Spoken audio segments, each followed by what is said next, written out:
Assalamu alaikum muhtaram milletteşlerimiz. Siz Tatarlar tapşırığın karısız. Bugünkü çıkarılışta biz sizin itibarınızga uzgan atnada bulgan kayber vakıgalarını kabatlap görsetirbiz. Onlar bizningçe sizin itibarınızga layık. Studiyada men İnsaf Abdullah. Uzgan atnada Kazanda Tatar tili hem edebiyatinden Rossiya Kulem Olimpiyada uzdı. Bilimlerini sınarga 20 tübekten 160 okuşu kilgen idi. 7 tübek çitten tırıp katnaştı. Kimler jingü yauladı. Hem soңғы yıllarda Tatar tilini okutuda kelip tuğan problemalar Rossiya tübeklerine nişik yığıntı yasadı. Ayzat Шаймерданов reportajında. Олимпиадада катнашучыларны һәр почмакта укытучылар күзәтеп тора. Өстәлдә артык әйберләр юк. Барда катгый. Дәүләт имтиханындагы кебек.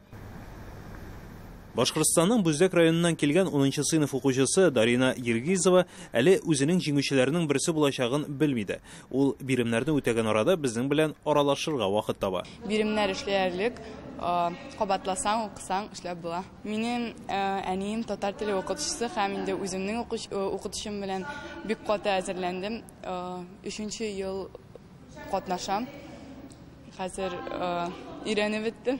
Дарина үзе шигырьләр яза һәм аның хыялы укытучы булу. Әйткәнемчә, минем әнием дә татар теле укытучысы. Апам да татар телен бик яратты. Халыкара олимпиадада җиңүче булды. Елда сайын килә иде олимпиадага. Һәм мин дә аларның артыннан барам.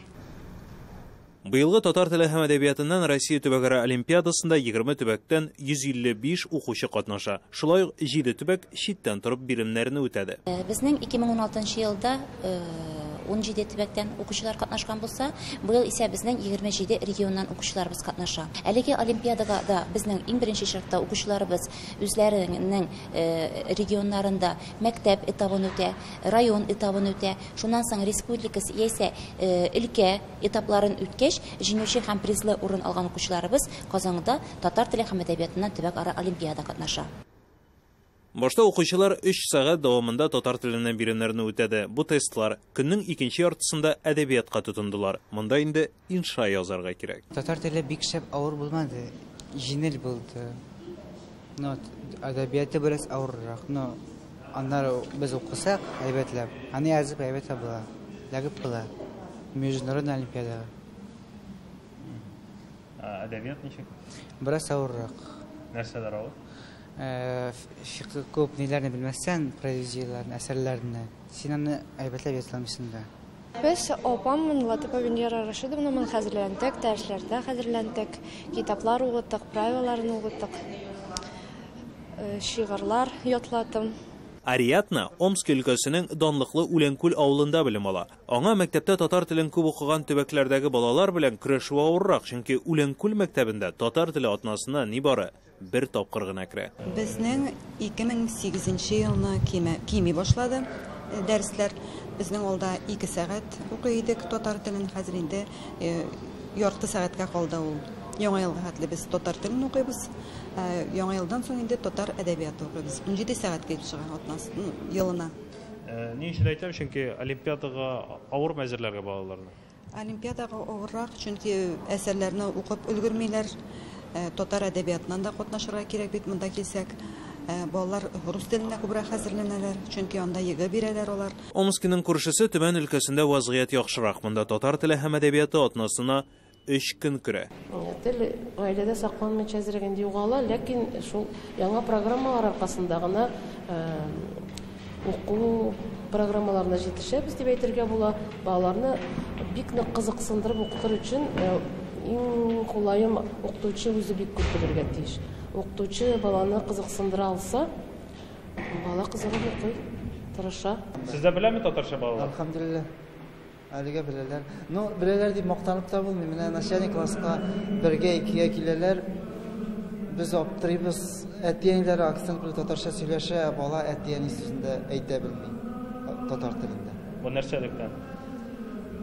Ну, мин генә уйлыйм инде, алар бала белән гап корырга вакыт тапмый бөтенләй. Чөнки алар кухняга чыга ашарга дип анда телевизор сөйләп тора рус телендә. Тиз генә телевизордан карап кына тагы да русча сөйләшүне тыңлый да чыгып китә бүлмәсендә. Андан телефон, компьютер, анда бөтен нәрсә тагы да шул рус телендә алып барыла. Шуңа күрә татар телендә әти-әни белән сөйләшү юк. Бүген Россиянең 28 төбәгендә 1100 татар мәктәбе бар дип санала. Ягъни бу фәннәр татар телендә укытыла дигән сүз түгел. Монда татар теле дәресе керә. Туган телне саклау үстерү мәсьәләсен гаиләгә генә кайтарып калырга ярамый бүгенге көндә. Гаилә әлбәттә төп рольне уйный. Ләкин әлеге гаиләдә тәрбияләнгән балалар бакчасында, мәктәпләрдә туган телен ФГО стандартлары нигезендә бүгенге көндә илдәге аларның хукуклары үзләренең туган телләрендә уку сойлау мөмкинчелеге һәм төбәкләрдә дә ФГО стандартлары нигезендә татар теле әдәбияты максималь рәвештә 3 сәгать дәвамында укытыла. Әлеге мәктәпләрдә безнең татар теле күләме бар безнең атнага 3 сәгать укытыла торган мәктәпләр, бар атнага 1 сәгать укытыла торган мәктәпләр. Мәсәлән, Чувашия Республикасында без күптән генә түгел булдык мәктәпләрдә атнага 5 сәгать татар теле һәм әдәбияты укытыла. Татар теле һәм әдәбиятыннан безнең олимпиада биремнәре ул программага гына нигезләнми. Әгәр дә инде biz бигрәк тә менә мондагы килгән укучылар әдәбиятны, грамматиканы тирәнтен өйрәнергә тиеш. Шуңа күрә олимпиада биремнәре дә безнең катлаулы. Юкка чыкты бик күп теләкләргә, күп эшләргә булган өметләр. Олимпиада барлыгы 3 көн дәвам итте. Мәдәни чаралар да каралган иде. Белемнәрне тикшерүдән тыш шигырь сөйләү осталыгы буенча да бәйге узды. Башкортстаннан Артур Фәритов һәм Оренбургтан Камиля Ниматуллина җиңүче дип табылды. Күкрәге яшиш күтәрелде. Күл тибрәнгән кебек җил белән юк ышанмыйм диде. Тавышы чыкты. Калтыранып, авыр күрсенеп. Әйнде Олимпиаданың төп җиңүчеләренә килгәндә барлыгы 8 укучыны билгеләделәр. Һәрбер сыйныф арасыннан берешәр төп җиңүче. Бүләкләр Свердловский, Түбән Новгород, Оренбург, Пермь, Башкортстан һәм Чувашстанга китте. Әйе, бик шәп. Сүзләрдә дәвам итә алмыйм. Әйткәннән бирле мин әзерләндем. Аннан соң угайгада сөйләргә кирәк, шуңа күрә кыен булды. Рәхәт, шундай көтеп алынган җиңүем булды минем. Мин шат, укытучыларыма, әти-әниләремә бик зур рәхмәт монда килгәнемә. Мин шат. Мин медицина ягына китәргә теләкләрем бар. Тик татар телен онытырга юк, аяла ярамый. Мин әлбәттә татар телен онытмаячакмын. Төрле түгәрәкләр була. Аларда булса катнашырга тырышырмын. Татар теленнән Олимпиада моның белән генә тамамланмый. Иң яхшы укучылар апрель азагында халыкара олимпиадада катнашачак. Анда Россия төбәкләреннән тыш Австралия, Америка Кушма Штатлары, Төркия, Финляндиядән да укучылар килер дип көтелә. Айза Шаймарданов, Татарлар, Казан.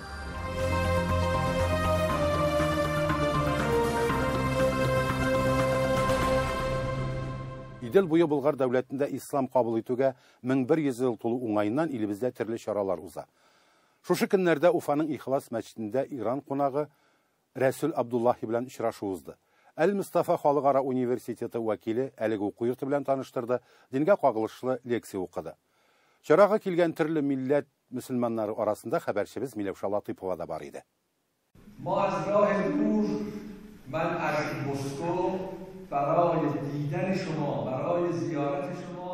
Ихлас мәчетенә Иран кунакларының килүе беренчегә түгел. Моңа кадәр Уфаның әлеге иман йортында оештырылган дини бәйрәмнәрендә һәм конференцияларында катнашкан алар. Бу юлы Кум шәһәренең делегациясе җитди максат белән юлланган. Очрашуда Иран вәкиле Рәсүл Абдуллахи мөселман дөньясына киң билгеле халыкара Әл-Мустафа университеты белән якынрак таныштырды.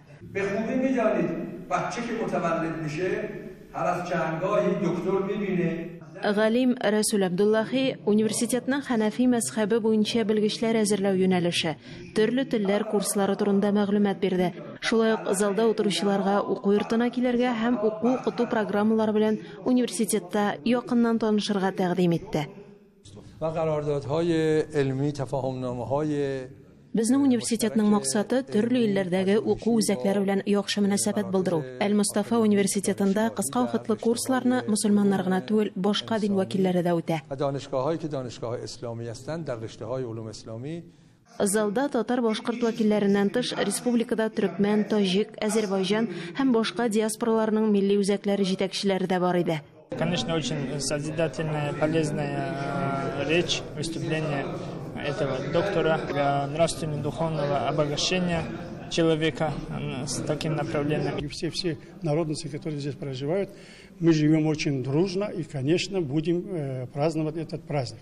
Aziz halkım, braderlerim, мусульманская религиозная организация Кировского района города Уфы, Духовное управление Мусульман Республики Башкортостан сегодня открывает особо яркую страницу. Иранлыларны кунак итеп алган Ихлас мәчете җитәкчелеге сөйләвенчә, Башкортстан делегациясе шулай ук Кум шәһәренә җаваплы сәфәр кылырга ниятли.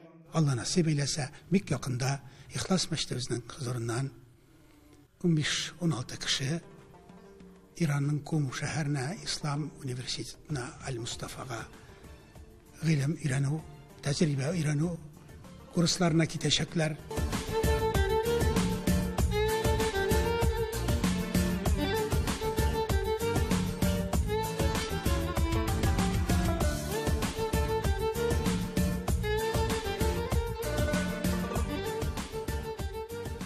Ислам динен кабул итүгә 1100 тулу уңайыннан республикада ел дәвамында күп төрле чаралар оештырылачак. Башкортстанның Уфа шәһәреннән Миләүшә Латыйпова, татарлар. Моннан 6 ел элек Ульяновскида Татари Симбирского Ульяновского края дигән энциклопедик басма дөнья күргән иде. Татар милли мәдәни мөхтәрияте әлеге фәнни хезмәтнең яңа басмасын чыгарды. Өлкәнең татар авылларындагы китапханәләрдә, мәктәпләрдә аны укучыларга тәкъдим итү кичәләре уза. Шундый кичәләрнең берсе Ульяновский шәһәрнең бердәмлек китапханәсендә узды. Анда хәбәрчебез Рамис Сафин да бар иде. Әлге китапның беренче басмасы өлкә татар автономиясе активистлары тырышлыгы белән 4 елга якын әзерләнде. Аның материалларын җыюда, фотоларын туплады, авыллардагы мәгариф һәм мәдәният хезмәткәрләре аеруча зур хезмәт куйды. Барлык язмаларны берләштереп, материаллар эшкәртүне автономия каршында эшләүче төбәк тарихын өйрәнүчеләр советы алып барды. Безнең тарихны чуашлар язмый, урыслар кирәксенмәй, үзебез язмасак, кемгә дә кирәкми. Бу китапта быел ахыргысында бер елларым без якына утырдык. Бер 60 яңа фамилия. Беренче тираж ахыргы китапка хәтле бездә юк. Китап хәзер беренче чыккан. Алар халыкта, илдә, библиотекаларда таралды. Татарстан мәдәният министрлыгы грантына чыгарылган Сембер Ульяновск татарлары энциклопедиясендә төбәкнең һәр татар авылы, андагы мәчетләр, танылган шәхесләр турында берничә йөз язма һәм мәгълүмат урын алган. Китапка кергән тарихи мәгълүмат башлыча өлкәнең Өмет газетасында чыккан язмаларга нигезләнеп язылган. Ул безнең бик тә кыйммәтле китап. Анда безнең тарихыбыз кергән, халкыбызның үткәне, бүгенгесе, киләчәге, данлыклы кешеләре, югары дәрәҗәләргә ирешеп, төрле төбәкләрдә яшәүче якташларыбызның биографияләре монда кертелгән. Бу безнең киләчәк буынга тапшырып калдыра торган бик тә кыйммәтле, бик тә кирәкле хәзинә. Энциклопедиядәге язмаларның борынгы Сембер шәһәренә кагылган өлеше тарих фәннәре кандидаты Рәмзия Вилданова хезмәтләренә нигезләнеп эшләнә. Ул үзенең 18-19 гасырда Сембер татарлары китабы өстендә 3 елга якын хезмәт итә. Шуңа күрә иске Сембернең һәр урамы тыкрагына түгел, һәр йорты диярлек аның өчен тарих чыганага. Узган ел азагында исә Рәмзия ханым 1917-27 елларда Сембер шәһәрендә һәм губернасында шул чорда андагы милли тормышка, татарларга багышланган үзенең шираттагы китабында чыгарган. Большинство людей, подавляющее большинство от советской власти получило очень много. Во всяком случае, человеческие условия. Татары очень не торопились ни в какую сторону. Только татары выпускали свою собственную газету. Газета «Кен» называлась, «День». Потом она 2 июля 2018 года, первый номер ее вышел, а через год, в 2019 году, уже она называлась «Тан», «Заря». Почему ее переименовали, я не знаю, сведений таких нет, но в любом случае она проработала где-то до 21-22 года всего. Төбәк тарихы һәм данлыклы якташлар язмышын өйрәнү буенча Ульяновск татарларының бай тәҗрибәсе бар. 90-нчы еллар уртасында җирле язучыларның гына әдәби китаплары чыккан булса, яңа гасыр башында инде туган як татар авылы тарихына багышланганнар да күренә башлады. Ульяновск өлкәсендә 67 татар авылы бар. Бүген шуларның 31-е үз китапларын булдырды инде. Быел тагын 7 авыл паспортлы булыр дип көтелә. Киләчәктә дә ул башланган эш devamlı bulsunuydu. Çünkü onları körkelmeyen şahıslar küp, onlar okugan sayın barda Üzlerinin okuşinlerin anlay baralar. Tarih kitabını çıkarıyor. İkinci iyi. 4-5 mertebegine ağır olmasa bir ondan da artık ağır o kitabını çıkarıyor. Arxivlarda oturuyor. Material toplау. Өлкәнең татар милли мәдәни автономиясе җитәкчелеге белдергәнчә, 1200 данәдә чыккан Сембер Ульяновск татарлары энциклопедиясенең күпчелек өлеше авыл мәктәпләренә, музейларга һәм барлык китапханәләргә дә таратылачак. Ульяновскдан Рамис Сафин, татарлар. Узган елны Татарстан Республикасы Мәдәният министрлыгы Россия төбәкләрендә этно-мәдәни проектларны тормышка ашыручы иҗтимагый оешмаларга ярдәм итү үзеннән Татарстан хөкүмәте грантларын алуга конкурс оештырды. Конкурс нәтиҗәләрен йомаклау барышында Оренбург татар милли мәдәни мөхтәрияте иҗтимагый оешмасы субсидия алды. Әлеге чыгымнарның нәрсәгә тотылуын безнең хәбәрчеләребез дә күреп кайтты. Бу инде безнең киләчәк музейның бинасы булып чыга. 19 гасыр ахырында бу бина салынган. Татар каргалысына 1744 елда Казан татарлары сәүдәгәрләре тарафыннан Европаны Азия белән тоташтыручы борынгы карван юллары шатында нигез салына һәм ул чакта Сәйид дигән исем бирелә. Бу этно-мәдәни проектта Сәйид бистәсе музей күргәзмә комплексы исемен йөртә. Төп проблема татар каргалысында туган як ирәне музее булмау. 2019 елда авылда музей бинасы өчен 19 гасыр урталарында төзелгән сәүдәгәр йорты бирелә. Бүгенге көндә бинаның түбәсе ябылган, тәрәзәләре куелган, өстәмә 2 бүлмә дә кушып төзегәннәр. Юридик яктан рәсмиләштерелгән. Музей директоры итеп Алсу Ямбулатова билгеләнгән. Музейны төзи башлауда Татарстан Республикасы хөкүмәтеннән грант рәвешендә алынган субсидия этәргеч була. Бу проект буенча музейга нәрсә керә, нәрсә кирәк, нәрсә алына, шул эш кертелде, проектка язылды. Бу грант буенча Татарстан безгә 347,802 сум бирде. Музей бинасы төзелеп биткәнче Татарстан грантына алынган стеллажлар белән халыктан җыелган экспонатлар авыл мәдәният йортында урнаштырыла. Менә бу сандык Оренбургдан кайткан. Экспонатларда җирле татарларның эш кораллары. Тапшырылган әйберләрнең иң кыйммәтләре казылмалар барышында табылып, төбәкне өйрәнүче Нур Хусаинов тарафыннан бирелгәннәре. Раскопкаларда табылган монетлар, украшениялар инде алар. Шул бер менә безнең татар каргалы музейына дип бүләк иткән безнең менә доскабыз бар инде. Документалистика музей булдыруда төп таяныч. Шәхси әйберләр, архив документлар. Буларның күбесен башка урыннарда күрмәскә дә мөмкин. Уразовлар гаиләсендә Абдуллиннар һәм Мөхәммәдияровларның тугыз буыны тасвирланган шәҗәрә бар. Шулар арасында тарихка кирип калган танылган шәхесләр турында истәлекләр һәм аларның шәхси әйберләре. Минем бабайның әтисе Мөхәммәдияров Садык Юсуп улы Гани байда приказчик булып йөргән. Бик якын эшчесе булган Гани байга.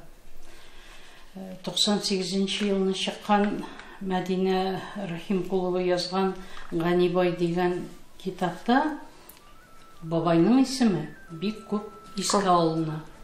Әлбәттә, музей өчен әлеге грант акчасы гына җитми. Оештыручылар яңа субсидиягә өметләнә.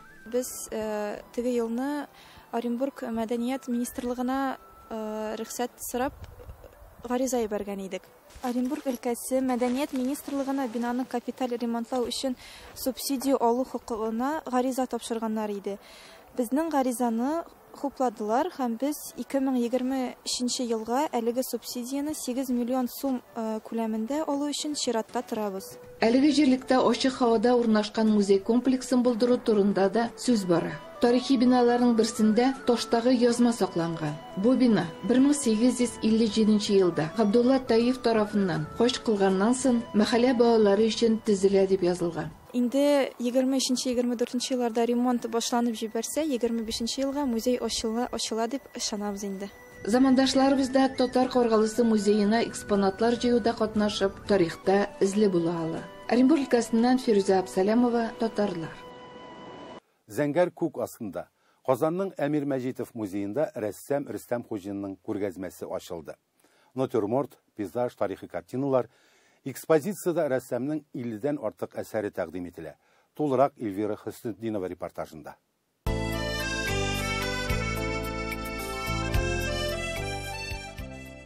Балташ райондағы өйебіздің қапқалары, бұл Арбор ауылы, мұнда менің балаларым ойнап отыралар. Рәссам Рөстәм Хуҗинның Балташ районы Арбор авылында йорты бар. Балалары табигатькә, татар мөхитенә якынрак булсын дип ала уланы. Йөзләреннән нур бөркелгән тырыш авыл халкы, маллар, саланың табигате һәрберсе рәссамның күз уңында. Татар авылына хөрмәт, ярату белән сугарылган бу эшләр. Есть такая пословица в нашем народе: харакят и баракят.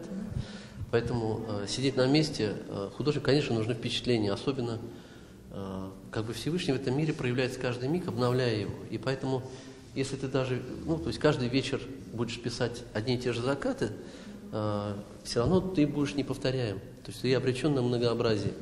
Вот. Но уж тем более, да, твоя копилка впечатлений, которая очень необходима для написания больших работ, она нужна, значит, пополняется, да, когда ты путешествуешь. Вот. Ши җирләрдә кешенең күз аллавы бай, ул тормышта кирәкле белем мәгълүматлар туплап кайта. Рөстәм Хуҗин иҗат эшләре аша безне дә Кытай, Иран, Төркиягә сәяхәткә чакыра. Шулай да һәр җитди рәссам туган ягын сурәтли белергә тиеш ди ул. Ә ватан ул ярып куелган утын да, тәрәзә йөзлекләре дә, өстәлдәге сый-нигъмәтләр дә, урамда дөньясын унытып уйнаган балалар да. Аның бер сөйләшкәндә ул әйтә: "Минем өчен таш Урал таулары, Урал ташлары музыкадагы камертонга тиңди. Менә аларның аның укытучысы булган Харис Якупов Казанда стажировка узган вакытта һәм ул да аның сәнгатьне нечкә тоемлавына басым ясап әйткән булган. Мин бу картинага карыйм да, чыннан да шулай. Чөнки ул Урал таулары борынгылыкны саклый һәм табигыйлекне, әкияти, шул борын-борыннан килгән сихри әкияти матурлыкны саклый. Мин бу картинага карадым да, борынгы ташлы, төрле төсләргә кирип ялтырый торган йөзек кашын хәтерләтте менә бу рәсем. Остазы танылган Харис Якуповтан реалистик осталыкны мирас итеп кабул итеп алган ул. Иҗатында чын барлык, ягъни тормыш үзе. Аның сугышка багышланган рәсемнәр сериясе бар. Афәтле елларны ул мылтык тоткан солдатларны күрсәтеп түгел, халык драмасы аша сурәтли. Әтисен көткән балалар, ирен сагынган ана кеше, нечкә психологик портретлар төзелә. Бу эшләрдә Рөстәм Хуҗин үз балаларын сурәтләгән. Мы познаем своих родителей, свою жизнь, когда у самих появляются дети. И своих детей я на данной выставке представлены работы, где я раскрываю тему войны, дети и война. Да, я их писал специально, эти картины, на конкурс. Вот, и прочувствовать, допустим, 41-45 год, как там было, да, я понял, я почувствовал, что я могу только через образы своих детей. Да, потому что это мне близко. И когда то, что ты делаешь, тебе близко, и ты переживаешь за это, тогда и зритель это зацепит. Зритель тоже вместе с тобой будет переживать. Шундай нечкә итеп сурәтли белә. Ул табигатьнең йөзе булсын. Анда һава да сиркенеп тора, вибрация кылып тора, әйме? Һава да аннан соң утлы ниләр, свет дип әйтәбез инде, күчешләре, менә яктылыкның караңгы күчешләре барысы шул кадәр уйланып эшләнелгән киң диапазонлы иҗат. Темасы буенча да ысулларны файдалана белүе белән дә һәм шулай географик үзенең шундый тетрәткеч киңлеге белән дә бер гаҗәп бер дөнья дәвамында 50 эш карасаң бер зур музей кебек. Менә аның үз музее. Аның үз музеена түгел, безнең ватаныбызның нурлы йөзе. Аның эшләре якты, төсле, алардан җылылык бөркелә. Үз әйтүенчә, тормыш ул сынау, ә рәссам аның матурлыгын күрсәтергә, кешене илһамландырырга, шатлык бүләк итәргә тиеш. Күргәзмәдә пейзаж, портрет, натюрморт, гомумән күп төрле жанрдагы рәсемнәр тәкъдим ителгән. Я вообще всегда готовился к исторической картине. А для того, чтобы написать историческое полотно, нужно владеть и изучать разные жанры. Пейзаж, портрет, натюрморт. Надо изучать, как рисуются лошади, да, если это происходит историческое событие. Если сейчас мы ездим на, значит, «Жигулях», «Мерседесах» и так далее, то тогда ездили на лошадях. Вот, поэтому необходимо изучать материальный мир. И поэтому художник должен уметь писать все. Вот. Ну, плюс, что ты, когда ты ездишь, ты изучаешь, ты видишь природу, восхищаешься красотой. И хочется эту красоту показать, изобразить так, без искажений, да, чтобы зритель вместе с тобой как бы попутешествовал. Вот. Поэтому там, где ты бываешь, Я считаю, что вообще из всех направлений в искусстве реализм наиболее адекватное и наиболее, скажем так, правдиво честное направление. Тарихи картиналар ясау җиңел түгел, башта теманы өйрәнергә кирәк. Моның өчен археологик казынуларга да бара, махсус китаплар укый. Төрле җирләрдә булганда яшь рәссамнарны җыеп дәресләр дә үткәрә. Белемең белән бүлешергә кирәк ди ул. Хәзерге вакытта ислам дине кабул ителүнең 1100 еллыгына багышланган эшкә керешергә тора. Әмир Мәҗитов музеендагы Зәңгәр күк астында күргәзмәсен 20 мартка кадәр карарга мөмкин. Эльвира Хөснетдинова, Татарлар, Казан. Бүгенге менә шулар, хөрмәтле тамашачыларыбыз. Алдагы көннәрдә дә сезнең белән исән-имин очрашырга язсын. Сау булыгыз.